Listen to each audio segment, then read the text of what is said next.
Hello बच्चों, स्वागत है आपका हमारे YouTube चैनल पर। बच्चों, आज हम शुरू करने जा रहे हैं इंटरमीडिएट क्लास में संबंध एवं फलन। ये पहला चैप्टर है आपका।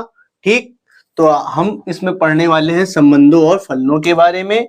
तो इसको पढ़ने से पहले हम क्या करेंगे, थोड़ा सा फर्स्ट ईयर का कुछ थोड़ा बहुत रिवीजन कर लें ताकि हमें पढ़ने में आसानी हो। तो सबसे पहले आपने इंटर में भी ये पढ़ा था, तो समुच्चय पढ़ा था। समुच्चय क्या होता है? समुच्चय होता है बेटा संग्रह।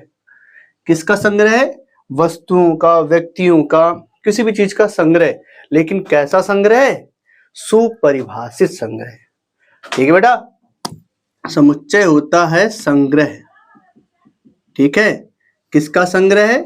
वस्तुओं का, व्यक्तियों का, ठीक है, या फिर संख्याओं का, ठीक, आदि। सबसे पहले हम लोग समुच्चय के बारे में ही जानेंगे। समुच्चय क्या होता है बेटा? संग्रह होता है, एक समूह होता है। कैसा समूह?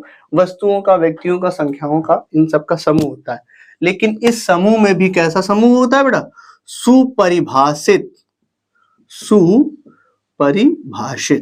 ठीक, ऐसा नहीं कुछ भी उठा के संग्रह कर लिया समुच्चय हो जाएगा। समुच्चय उसी को हम कहेंगे जो सुपरिभाषित होगा। लेकिन इन सबको अगर मिलाया जाए तो परिभाषा क्या बनती है? वस्तुओं का या व्यक्तियों का या अवयवों का या संख्याओं का सुपरिभाषित समूह समुच्चय कहलाता है। अब सुपरिभाषित आप किसको कहोगे? सुपरिभाषित समुच्चय का मतलब होता है, सुपरिभाषित का मतलब होता है ऐसा समूह जो व्यक्ति से व्यक्ति में ना बदलता हो। व्यक्ति से व्यक्ति में ना बदलता हो। ठीक, मतलब ऐसा समूह आप बनाओ कि जो व्यक्ति से व्यक्ति में ना बदलता हो। जैसे हमारी क्लास में बच्चे बैठे हुए हैं, हमने एक से कहा भैया इंडिया के मोस्ट पॉपुलर क्रिकेटरों का समूह बनाओ, क्रिकेटर का समूह बनाओ। भैया किसी को क्रिकेटर कोई दूसरा, पर किसी को कोहली पसंद होगा, किसी को धोनी पसंद होगा, किसी को सचिन पसंद होगा, किसी को राहुल। तो ऐसे ही बहुत सारे लोग हैं, अपना अपना समूह बना लेंगे। अपने अपने क्रिकेटर जिनको जो ज्यादा पसंद होगा वो उस हिसाब से बना देगा। तो यहाँ पे अगर हम देखें सबका आंसर क्या क्या होगा? अलग अलग हो सकता है। या फिर पूछ लें किसी व्यक्ति से, भैया सबसे खतरनाक जानवर का समूह बनाओ। तो किसी भी व्यक्ति के लिए जो समूह होगा खतरनाक जानवर, किसी के लिए भाई बिल्ली बड़ी खतरनाक है, किसी के लिए चूहा खतरनाक है, किसी के लिए छिपकली खतरनाक है। ठीक, कोई शेर खतरनाक बनाएगा। तो सब लोग अपने अपने हिसाब से आंसर लिखेंगे कि भैया हमारे हिसाब से ये खतरनाक जानवर है, हमारे हिसाब से ये खतरनाक जानवर है। ठीक, तो ये समुच्चय नहीं हुआ है क्योंकि यहाँ पर व्यक्ति से व्यक्ति में आंसर बदल रहा है। अगर हमने कह दिया भैया साल के 12 महीनों का समुच्चय बनाओ, समूह बनाओ, तो सबके सब क्या करेंगे? जनवरी से स्टार्ट करेंगे, दिसंबर तक का पूरा समूह बना देंगे। तो यहाँ पर अगर हम पहले व्यक्ति से भी पूछे, चाहे दूसरे से पूछे, चाहे तीसरे से पूछे, चाहे जिस व्यक्ति से भी पूछे भैया साल के 12 महीने का समुच्चय क्या होगा, तो वो 12 महीनों के नाम ही बताएगा। तो यहाँ पर आंसर नहीं बदल रहा है, इसका मतलब ये समुच्चय है। तो बस ये आपको याद रखना। अगर जो आपका आंसर है, पहचानने का सबसे आसान तरीका, अगर आपका आंसर व्यक्ति से व्यक्ति में बदल जा रहा है, मतलब एक व्यक्ति दूसरा आंसर दे रहा और वही उसी क्वेश्चन का आंसर कोई दूसरा व्यक्ति दूसरा दे रहा हो, तो वो समुच्चय नहीं होगा। जब आपका आंसर नहीं बदलेगा तो वो समुच्चय होगा। ठीक, तो ये आपने फर्स्ट ईयर में पढ़ा था समुच्चय कि व्यक्ति वस्तु या व्यक्ति संख्याओं का सुपरिभाषित समूह क्या कहलाता है बेटा? समुच्चय कहलाता है। इसको हम लोग कर्ली ब्रैकेट यानी मंझला कोष्ठक से व्यक्त करते हैं। इसके अंदर जो भी एलिमेंट लिखते हैं उसको कॉमा लगा लगा के लिखते हैं, वो भी छोटे अक्षरों में लिखते हैं, और इसका जो नेमिंग है कैपिटल अक्षरों से करते हैं। इतना आपने पढ़ा है कि कर्ली ब्रैकेट में लिखेंगे, जो भी अवयव लिखेंगे वो स्मॉल लेटर में होंगे, और जो इसका नेम होगा, सेट का नाम जो रखेंगे वो होगा ए बी, यानी कैपिटल लेटर में नाम रखा जाता है। तो ये तो बात हो गई समुच्चय की। ठीक है, तो अब हम जानते हैं क्रमित युग्म के बारे में। तो परिभाषा देख लेते हैं। पहले क्या लिखी हुई है? लिखा है यदि ए और बी दो अवयव हों तो इन्हें हम ए छोटा ब्रैकेट लगाकर ए कॉमा बी या ब्रैकेट बी कॉमा ए के रूप में लिख सकते हैं। इस प्रकार ए कॉमा बी और ये बी कॉमा ए दो भिन्न युग्म हो तो इसे क्या कहते हैं? क्रमित युग्म। आपको सीधी सी बात समझनी है कि दो अवयव ए और बी हो, इसको छोटे ब्रैकेट में लिख दिया जाए तो इससे ही क्रमित युग्म कहा जाता है। सिंपल सी बात आपको ये समझनी है। इस टाइप का अगर लिख दें, जैसे हम लिख दें कोई अवयव 2 है और एक 4 है, इस तरीके लिख दें तो ये क्रमित युग्म है। ठीक, यहाँ पर एक चीज ये समझनी है, अगर दो क्रमित युग्म में से ए कॉमा बी बराबर बी सी कॉमा डी मान लेते हैं, सी कॉमा डी। अगर दो क्रमित युग्म बराबर हैं तो इसका मतलब ये होगा ए बराबर होगा सी के और बी बराबर होगा डी के। तो यहां से ए बराबर सी और बी बराबर डी होगा। ठीक है, तो इस परिभाषा को फटाक से आप नोट कर ले। तो अब हम बताने जा रहे हैं कार्तीय गुणन। तो बच्चों अब हम बताने जा रहे हैं समुच्चयों का कार्तीय गुणनफल। देखो क्या परिभाषा लिखी है, यदि ए और बी दो समुच्चय हैं, यहाँ पे ए और बी दो नॉन इम्प्टी सेट है, ठीक है, इम्प्टी नहीं है, यहाँ पर ए बिलोंग करता है ए को और ये बी बिलोंग करता है बी को, तो जितने भी संभव क्रमित युग्म है, मतलब जितने भी क्रमित युग्म बना सकते हो आप, वो सभी क्या करेंगे, ए और बी का कार्तीय गुणनफल होगा। इसको हम ए क्रॉस बी में लिखते हैं। अब परिभाषा आपको समझ में आई कि नहीं है, इससे कोई मैटर नहीं, एग्जाम्पल से समझो क्या कहते हैं। इसको पढ़ते हैं ए क्रॉस बी। एग्जाम्पल के थ्रू समझ लो बेटा। अगर एक सेट ए मान लेते, जैसे हमारे पास 1 और 2 है, ठीक है, और एक सेट बी है, हम मान लेते हैं यहाँ पर 3, 4 और 5 है। तो ए क्रॉस बी का मतलब क्या होता है, ए क्रॉस बी, ठीक है। ए क्रॉस बी का मतलब होता है जैसे कि ये ए हो गया और ये हो गया बी, ठीक है। ए में आते हैं 1 और 2 आया है, ये ए हो गया सेट, ये हो गया बी, ये हो गया 3, 4 और 5, ठीक। इसका मतलब होता है पहले एक का संबंध 3 के साथ, 1 के साथ 4, 1 के साथ 5, ये हो गया कृत्रिम कार्तीय गुणन। मतलब कार्तीय गुणन इसके साथ इसका, इसके साथ इसका, इसके साथ इसका, फिर इसके साथ 2 का भी, 2 के साथ भी 3 का, 2 के साथ भी 4 का और 2 के साथ भी 5 का। तो इसको लिखते कैसे हैं, ए क्रॉस बी लिखते हैं। तो क्या बनेगा, 1 के साथ देखो, पहले 1 के साथ 3 लेंगे, फिर 1 के साथ 4 लेंगे, फिर 1 के साथ 5 लेंगे, ये हो गया। फिर 2 के साथ 3 लेंगे, फिर 2 के साथ 4 लेंगे, फिर 2 के साथ 5 लेंगे। तो इस प्रकार से जो बनता है इसे बोलते हैं कार्तीय गुणनफल, ठीक है। यानी कि जितने भी यहाँ एलिमेंट्स होंगे उसको सभी के साथ लेना, बी के जितने भी एलिमेंट्स सबके साथ लेना। जैसे पहले के साथ 1 के साथ 3, फिर 1 के साथ 4, 1 के साथ 5, फिर 2 के साथ 3, 2 के साथ 4, 2 के साथ 5, इस प्रकार से लेते हैं। तो इसको कहते हैं कार्तीय गुण। और खास बात इसमें क्या है, अगर कोई भी एलिमेंट उठाएं तो ए कॉमा बी जैसे बिलोंग कर रहा है ए क्रॉस बी को, आपने कोई भी कृत्रिम युग्म उठाया, ठीक है, क्रमित युग्म उठाया, वो बिलोंग कर रहा है ए क्रॉस बी, तो यहाँ पे ये मतलब होगा कि पहला एलिमेंट पहले को बिलोंग करेगा और दूसरा एलिमेंट दूसरे को बिलोंग करेगा। ये याद रखिएगा कि अगर आप इसको उठाते हैं, चाहे इसको किसी को भी उठाए, तो पहला वाला अवयव पहले से लिया जाएगा, दूसरा वाला दूसरे से लिया जाएगा, ठीक है ना। ठीक, तो इसको नोट कर लीजिए, चलते हैं आगे। तो बच्चों अब हम पढ़ने जा रहे हैं संबंध, जो आपके इंटर का सिलेबस। अभी तक जो हमने पढ़ा वो फर्स्ट ईयर का था, ठीक, थोड़ा बहुत रिवीजन था। संबंध क्या होता है, रिलेशन क्या होता है, ठीक। तो पहले संबंध की बात कर लेते हैं। तो अगर x कोई एलिमेंट है, x का संबंध y से है, ठीक है, x रिलेट करता है y से, तो इसको कैसे लिखेंगे, तो x रिलेट करता है y से, मतलब x का संबंध है y से, x रिलेट करता है y को। ध्यान दीजिएगा, अगर x का संबंध y से है तो हम इसको कैसे लिखेंगे, ये x का संबंध y से है, x का संबंध है y से, इसको ऐसे लिखा जाता है, या फिर इसको ऐसे भी लिखा जाता है कि x कॉमा y बिलोंग कर रहा है r को। r मतलब हो गया कोई रिलेशन, ठीक है, याद रखिएगा। अगर x का y के साथ संबंध है, मतलब दो लोगों का आपस में संबंध है, उसको लिखकर हमें दिखाना है, तो कैसे दिखाएंगे, दिखाएंगे कि x का संबंध है y से, x रिलेट कर रहा है y को। अगर मान लो x का संबंध नहीं है, अगर संबंध नहीं है तो इसको हम ऐसे दिखाएंगे, संबंध नहीं, ठीक है। अच्छा, परिभाषा की बात करें, संबंध की परिभाषा क्या होती है बेटा, संबंध हो जो परिभाषा, देखो एक ध्यान से, क्रमित युग्म होता है, बिलोंग करता है। इसकी परिभाषा की बात करें तो ये एक उप समुच्चय होता है, किसका, ए क्रॉस बी का। तो लिख सकते हो कि अगर ए और बी दो अरिक्त समुच्चय है, तो जो ए क्रॉस जो आर होगा वो ए क्रॉस बी का क्या होगा, उप समुच्चय होगा, ठीक। संबंध क्या होता है,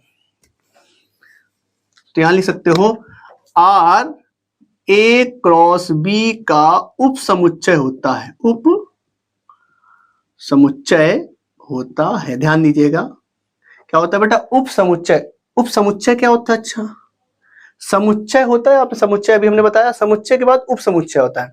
उप समुच्चय क्या होता है कि मान लीजिए जैसे एक सेट दिया गया है, 1 2 3 जैसे ये लिखा है, अब इन्हीं एलिमेंट्स को लेकर एक नया सेट बना दिया जाए। जैसे अगर हम नए सेट बनाए तो सेट 1 भी बन जाएगा, 2 भी बन जाएगा, ठीक है। ये अलग अलग सेट बना दिए, 1 सेट, 2 सेट, 3 सेट। तो अब जितने भी संभव सेट है अगर सारे सेट बना दिए जाए वो सभी इसके क्या कहलाएंगे, उप समुच्चय। मतलब समुच्चय से ही निकाल कर बनाया गया एक समुच्चय उप समुच्चय कहलाता है, ठीक है ना। तो जो आर होता है वो क्या होता है बेटा, उप समुच्चय होता है ए क्रॉस बी का। ए क्रॉस बी आप जानते हो क्या होता है, मतलब क्या होगा, दो एलिमेंटों का कार्तीय गुणन होगा, उस कार्तीय गुणन में से ही निकलकर जो उप समुच्चय आएगा उसी को क्या कहते हैं, संबंध कहते हैं, ठीक है। क्या कहते हैं बेटा, संबंध कहते हैं। तो चलिए हम लोग पहली एक्सरसाइज कर लेते हैं, 1A डॉक्टर हर्षरूप शर्मा की किताब की, ठीक। तो बच्चों हम लोग आ चुके हैं, एक्सरसाइज है 1A, ये डॉक्टर हर्षरूप शर्मा की बुक है। आपके पास जो भी बुक हो आप उस बुक के सवाल लगा सकते हैं। यहाँ पर जो बेटा पहला क्वेश्चन दिया गया है, क्वेश्चन पहला क्या कह रहा है, एक्स रिलेटेड टू वाई, यानी एक्स का संबंध वाई से है। कैसा संबंध है, एक्स वाई का वर्ग है। अगर यहाँ से इक्वेशन बनाए, एक्स वाई का वर्ग है, यानी एक्स है वाई का वर्ग। ये रिलेशन दिया गया है कि एक्स वाई से किस प्रकार से संबंधित है, एक्स वाई से संबंधित है कि वाई का स्क्वायर करने पर एक्स आ जाता है। तो यहाँ पे 4 ऑप्शन दिए गए हैं, यहाँ पे ये बताना है इसमें से कौन सा संबंध सही है। तो यहाँ पे देखो ध्यान से, जो पहला एलिमेंट होगा वो एक्स होगा, दूसरा एलिमेंट वाई होगा। तो अच्छा ध्यान दो, क्या 2 का स्क्वायर करने पे 4 आता है, हाँ बिल्कुल आता है, यानी पहला वाला क्या है, क्योंकि y का स्क्वायर करने पर x आना चाहिए, मतलब इधर का स्क्वायर करने पे ये आना चाहिए, तो पहला वाला सही बैठ रहा है। इसको चेक कर लेते, क्या इसका स्क्वायर करने पे ये आएगा, कभी नहीं आएगा। क्या 9 का स्क्वायर करने पे 3 आएगा, कभी नहीं आएगा। 3 का स्क्वायर करने पे 9 आएगा, तो आएगा। तो ये दोनों जो है रिलेशन सही है और ये दोनों रिलेशन क्या है, गलत है। क्वेश्चन नंबर 2 देखिए क्या कह रहा है। क्वेश्चन नंबर 2 कह रहा है एक्स बराबर इतना है भैया, y बराबर इतना है। तो कह रहा y x, y के सभी क्रमित युग्म ज्ञात करने हैं, लेकिन कंडीशन क्या दे दी गई, रिलेशन दे दिया गया है कि x बड़ा होना चाहिए y से। तो यहां से रिलेशन निकालना है, ठीक। तो कृत्रिम युग्मों का समुच्चय ही क्या कहलाता है, रिलेशन कहलाता है। यदि कृत्रिम युग्मों का समुच्चय रिलेशन कहलाएगा तो आर हो गया। अब यहाँ पर आपको कृत्रिम युग्म लिखने हैं, क्रमित युग्म लिखने हैं। क्रमित युग्म ऐसे लिखने हैं कि x बड़ा होना चाहिए y से।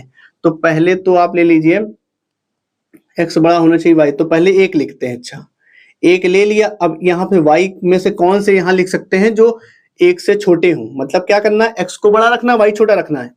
अब y यहाँ पर वही रहेगा जो इससे छोटा होगा, तो 0 है बस।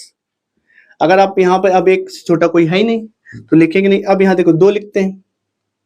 अच्छा 2 से छोटा कौन है, 0, ये भी 2 से छोटा है। अगर 2 लिख नहीं सकते क्योंकि यहाँ वाले ये बड़ा होना चाहिए, 2 लिख लेंगे तो बराबर हो जाएगा। अब ध्यान दीजिए, अब हम लोग क्या लिखेंगे, 3 लिखेंगे। तो 3 के साथ 0 भी आ जाएगा, 3 के साथ 2 भी आ जाएगा, बस इतना ही आ पाएगा। क्योंकि आगे वाला बड़ा होना चाहिए पीछे वाले से, मतलब ये बड़ा होना चाहिए, ये बड़ा है, ये बड़ा है, ये बड़ा है। अगर यहाँ पे मान लीजिए 3 के साथ 4 लिखोगे तो छोटा हो जाएगा। तो ये रिलेशन आ गया, ठीक। अब देखो क्वेश्चन नंबर 2 क्या कह रहा है। तो बच्चों हमने क्वेश्चन नंबर 3 और क्वेश्चन नंबर 4 लिख रखा है। क्वेश्चन नंबर 3 क्या कह रहा है कि x बराबर इतना है, y बराबर इतना है। तो रिलेशन ज्ञात करना है, r निकालना है, जहां पर x y से भाज्य है, x से y भाज्य, सॉरी x से y भाज्य है। मतलब ये है कि y बट्टे x का आंसर आता है, ये एग्जिस्ट करता है, यानी x से y भाज्य हो जाएगा। तो निकालना है, तो यहाँ पर हल कर लेते हैं।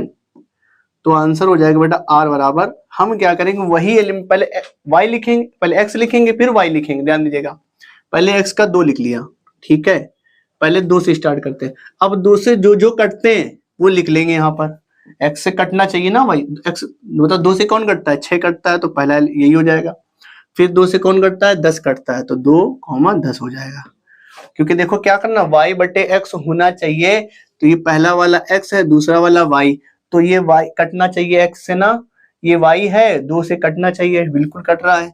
अब देखो ध्यान से, अगर आप कोई दूसरा एलिमेंट लेते हो यहाँ पे, अब देखो यहाँ 7 नहीं कट रहा और 3 नहीं कट रहा, तो लेंगे नहीं। अब लेते हैं 3, अब ऐसा 3 ले लिया है। अब 3 से जो कट रहा है उसको लेको, 3 से कौन कट रहा है, 3 ही कट रहा है पहला। फिर 3 से 6 कट रहा है, तो ये ले लिया। अच्छा देखें और कौन सा बनना है, वहां से 4 ले लो। क्या 4 से कोई कटने वाला है, पूरी तरीके कटना चाहिए, ऐसा नहीं कि आधा कटेगा। जैसे 4 के साथ 6 थोड़ा कटेगा, पूरा नहीं कटेगा। तो 5 ले लेते हैं, 4 से कट नहीं रहा, 4 लेंगे नहीं। अब लेते हैं 5, और 5 से केवल 10 कटेगा, बाकी नहीं कटेगा, ठीक है ना। तो ये r बन गया, समझ में आया। देखो क्या करना था, x दिया था, y दिया था, बोला गया कि r निकालो, और जहां x से y भाज्य है मतलब y बटे x का आंसर आना चाहिए, पूरा पूरा कट जाना चाहिए, x से y कट जाना चाहिए। तो ये x है, ये y है, x से पूरा कट रहा है, x से y कट रहा है, x से y कट रहा है, x से y कट रहा है, x से y कट रहा है, और किसी के साथ नहीं लेंगे। ठीक, अब देखो क्वेश्चन नंबर 4 क्या कह रहा है, क्या कह रहा है, x जो है इसमें बिलोंग करता है, y इसमें बिलोंग करता है, तो सभी क्रमित युग्म ज्ञात करने हैं। जो x y का गुणनखंड है, x y का गुणनखंड है, ध्यान दीजिएगा, x जो है y का गुणनखंड है, मतलब x जो है y में से निकल कर आया है, x जो है y से निकल कर आया है, समझ रहे हो, x y से निकल कर आया, इसका मतलब क्या होगा, जब x से y में भाग करोगे तो चला जाएगा, क्योंकि x गुणनखंड है y का। वही क्वेश्चन यहाँ पे x से y भाज्य है, यहाँ पर पूछने का तरीका बदल दिया गया, मगर पूछ वही चीज रहा है, दोनों में पूछने का तरीका क्या कि x y का गुणनखंड है भैया, ये इसका गुणनखंड कब होगा, जब इससे इसमें भाग करोगे पूरा पूरा डिवाइड हो जाए, कुछ भी बचे ना, तो ऐसी कंडीशन को ही क्या कहते हैं, x y का गुणनखंड है। मतलब पूछ अभी भी यही रहा है कि y बाई x का आंसर, तो यहाँ पर आंसर हो जाएगा चौथे का बेटा r बराबर, तो हमें ऐसी संख्या लेनी है जिससे x से y पूरा पूरा कट गया, तो x में अगर हम 2 लेते हैं तो y में क्या लेना पड़ेगा, जैसे 2 ले सकते हो, और यहाँ पे 2 के साथ क्या ले सकते हो, 4 ले सकते हो, जो पूरा पूरा कट रहा है, इससे पूरा कट रहा है, इससे पूरा कट रहा है। ठीक, अब 4 के साथ क्या ले सकते हो, 4 के साथ यहाँ कुछ ऐसा है जो पूरा कट, यहाँ 4 है। ठीक, अब 6 के साथ पूरा कोई कटे नहीं, 8 के साथ पूरा कोई कटेगा नहीं, तो यही आपका आंसर हो जाएगा। इससे ये पूरा कटना चाहिए, इससे ये पूरा कटना चाहिए, इससे ये पूरा कटना चाहिए, तो इस हिसाब से आपका ये हो गया। ठीक है, तो बच्चों पहली एक्सरसाइज के कुछ सवालों को हमने बता दिया है, आगे के सवाल आप लगाइएगा, अगर कोई दिक्कत हो तो आप हमें पूछ सकते हैं कमेंट करके, बाकी सवालों के साथ कल हाजिर होंगे, तब तक के लिए जय हिंद।